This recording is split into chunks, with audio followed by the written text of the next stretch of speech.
Assalamualaikum warahmatullahi wabarakatuh. Nama saya Retno Handayani, NPM 234111157, kelas manajemen 23B. Di sini saya akan menjelaskan mengenai pengaruh pajak pada keseimbangan pasar. Oke, baik. Jadi di sini penjelasan mengenai pengaruh pajak dan keseimbangan pasar. Pajak adalah iuran yang dibayarkan oleh masyarakat kepada pemerintah berdasarkan undang-undang.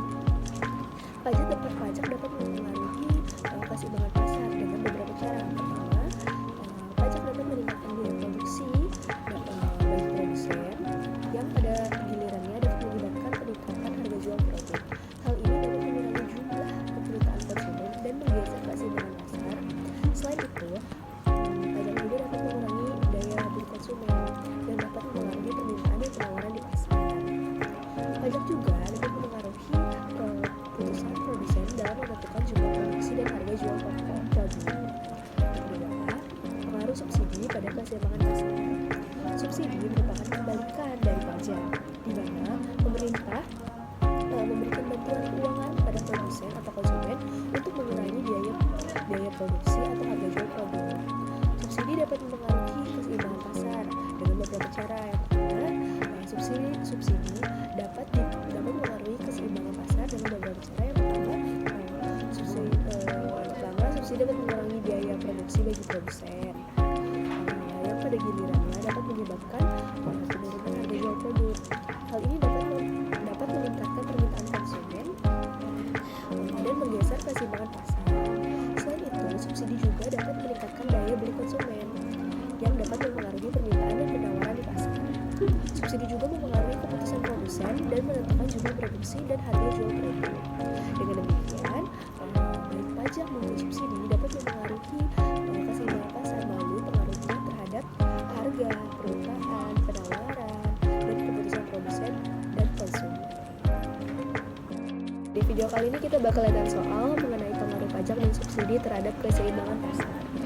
Kita terlebih dahulu bahas pengaruh pajaknya ya, dimana ketika dikasih pajak maka penjualan suatu barang itu bakal naik harga jualnya. Nah, akibatnya harga keseimbangan itu bakal lebih tinggi daripada harga keseimbangan sebelum dikasih pajak. Berarti sifat pajak itu adalah menambah harga jual suatu barang. Sedangkan subsidi itu adalah mengurangi harga jual barang. Jadi ketika subsidi itu diberikan atas kegiatan produksi maupun penjualan suatu barang, maka harga jual barang itu menjadi lebih rendah seperti itu.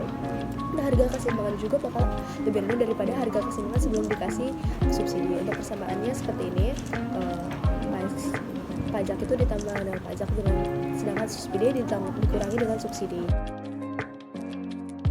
Oke, langsung aja kita ke soalnya. Yang pertama, fungsi permintaan suatu barang QD sama dengan minus 0,5P ditambah 7,5 dan fungsi penawarannya QS sama dengan P min 3. Maka pemerintah menetapkan pajaknya 3 per unit. Maka harga keseimbangan setelah pajak itu berapa? Maka kita tinggal cari dulu PS setelah pajak. Jadi PS setelah pajak itu QS sama dengan P min 3. Berarti PS sama dengan QS plus 3. Tinggal ditambah dengan pajak yang ditetapkan yaitu 3. PS sama dengan QS tambah 6. Nah, kalau udah ketemu ini, kita tinggal kembali lagi aja persamaan QS-nya menjadi PS min 6. Kita tinggal harga keseimbangannya. Harga keseimbangannya yang terjadi itu adalah QD sama dengan QS. QD-nya adalah minus 0,5P ditambah 7,5 sama dengan PS atau P min 6. P-nya kita taruh ke ruas kiri semuanya, jadi minus 0,5P minus P menjadi minus 1,5P sama dengan minus 6 minus 75 sama dengan min 13,5. Nah, nilai P-nya sama dengan 9. 9 ini tinggal kita substitusiin ke persamaan QD.